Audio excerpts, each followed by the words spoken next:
이번 시간에는 부모님이 돌아가신 후에 상속인이 법이 정한 일정한 기한 내에 어떤 행동을 하지 않으면 법률적으로 큰 손해를 보는 것들 또는 오해가 있는 상속 기간을 정리해 드립니다. 상속에서는 재산이나 빚을 남기고 돌아가신 분을 피상속인이라고 하죠. 피상속인이 자필 유언이나 녹음 유언을 했다면 그 유언을 가지고 있는 사람은 피상속인 사망 후 지체 없이 법원에 유언 검인을 신청해야 합니다. 여기서 지체 없이라는 것이 어느 정도냐는 딱 정해진 것은 없습니다. 또 피상속인 사후에 유언이 발견되는 예도 있습니다. 그래서 보통 피상속인 사후 또는 유언장을 발견한 때로부터 몇 개월 안에 검인 신청을 하면 큰 문제는 없습니다. 피상속인이 사망하면 사체 검안서, 사망 진단서 등의 서류로 1개월 이내에 사망 신고를 하여야 합니다. 정당한 사유 없이 이 기간을 지키지 않으면 과태료를 내야 합니다. 사실 과태료는 그리 중요하지 않습니다. 굳이 이 영상에서 사망 신고를 말씀드리는 이유는 사망 신고에 관한 오해가 많기 때문입니다. 피상속인이 사망하고 사망 신고를 하기 전에 피상속인 은행 예금 계좌에서 현금을 인출한 사례가 빈번한데 상속에서는 사망 신고일이 아닌 사망 진단서 등에 나오는 사망일이 기준입니다. 그래서 다른 공동상속인의 동의 없이 피상속인의 사망 신고가 늦게 된 틈을 이용해 피상속인 예금 계좌에서 돈을 인출하였다면 나중에 법률적인 책임을 져야 할 수도 있습니다. 구체적으로는 다른 상속인들에게서 상속 회복 청구 소송을 당하거나 형사 고소를 당할 수도 있습니다.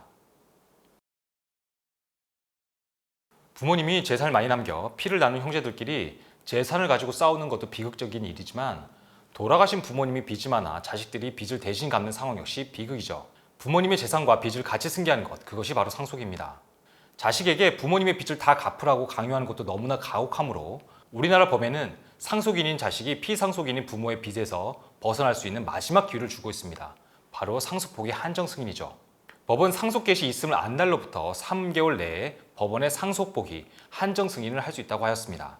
이때 상속 개시가 있음을 안 날이라 함은 피상속인의 사망 사실과 본인이 상속인이 되었다는 사실을 안 날로부터 해석하죠. 그래서 돌아가신 부모님이 재산보다 빚이 많다면 서둘러 법원에 상속포기나 한정 승인 신고를 해야 합니다.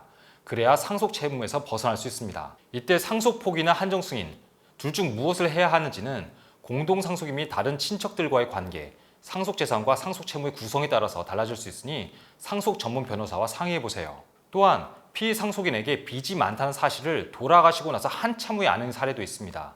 이때는 상속포기는 아예 불가능하고 채무 초과 사실 안날로부터 3개월 이내에 특별 한정 승인을 할 수 있습니다. 이 역시 상속인에게 주어진 마지막 기회입니다. 이 3개월을 놓치면 방법이 없습니다. 우리나라에서 상속세가 나올 정도의 재산을 가진 피상속인은 전체 상속 사건 중 3% 내외에 불과합니다. 한 해에 돌아가시는 분들의 상당수는 재산보다 빚이 많아 상속인들이 한정 승인이나 상속 포기를 해야 하고 또 상당수는 상속인들이 상속세를 낼 정도의 자산을 가지고 있지 않습니다. 그래서 상속세를 내는 상속인들은 어떻게 보면 행복하신 겁니다. 상속세 및 증여세법에 따르면 피상속이 사망일이 속한 달의 말일로부터 6월 이내에 상속세 과세가액 및 과세 표준액을 신고하여야 합니다. 그리고 상속세도 납부해야 하죠. 다만 내야 할 상속세가 2천만 원을 초과할 때 담보를 제공하고 연부연납, 즉 상속세를 나누어 낼 수도 있습니다. 그리고 일정 조건 하에 납부 유예도 신청할 수 있고 가치가 있는 부동산이 있다면 물납도 가능할 수 있습니다. 상속세 납부 방식은 세무사와 상담하셔야 되는데 상속세 신고와 납부 업무를 6개월 안에 할 수 있게 준비해야 한다는 점이 제일 중요합니다. 이 기간을 놓치면 가산세를 내야 하죠. 이 가산세가 정말 무섭습니다. 그런데 상속인들 사이에 분쟁이 생겨 6개월 내에 상속재산 정리 못할 수도 있겠죠. 상속인들이 협의를 못해 가정법원에 상속재산 분할 심판 청구를 했더라도 이 6개월은 연장되지 않습니다. 국가는 상속재산을 상속인들이 어떻게 나누었는지는 전혀 관심 없습니다. 상속재산 총액에 대한 세금만 들어오면 됩니다. 누가 내든 상관없습니다. 실제로 아직 상속재산 분할 절차가 끝나지 않았지만 가산세를 피하기 위해 상속인 중에 일부가 상속세를 일단 내고 나중에 상속세 구상소송을 하는 사례가 정말 많습니다. 그래서 이때 절대 6월 안에 상속 등기를 해야 하니 인감도장 가져오라는 다른 상속인의 말은 거짓말이니 듣지 마시고요. 상속재산 전체에 대한 상속세부터 처리해 보시죠. 상속 부동산에 대한 취등록세도 마찬가지로 상속인 중에 일부가 전체를 위해 처리할 수도 있습니다. 취등록세는 상속 등기 신청 전에 내는 것이어서 일단 취등록세를 처리해 가산세를 막는 것도 좋은 방법입니다.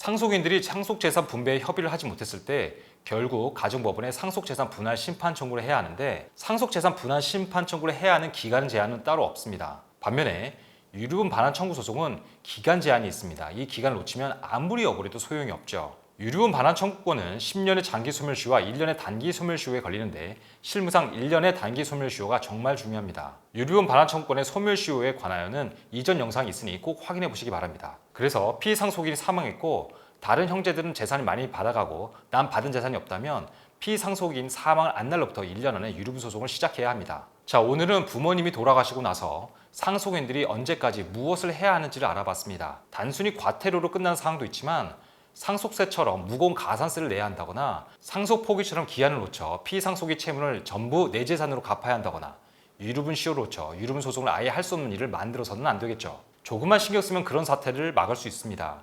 상속 전문 변호사의 도움을 받아 본인의 권리를 잘 지키시길 바라겠습니다. 오늘 영상 유익했다면 구독, 좋아요, 알림 설정 꾹꾹 눌러주세요. 오변의 법률 포커스, 흥미로운 주제와 확실한 정보로 찾아뵙겠습니다. 감사합니다.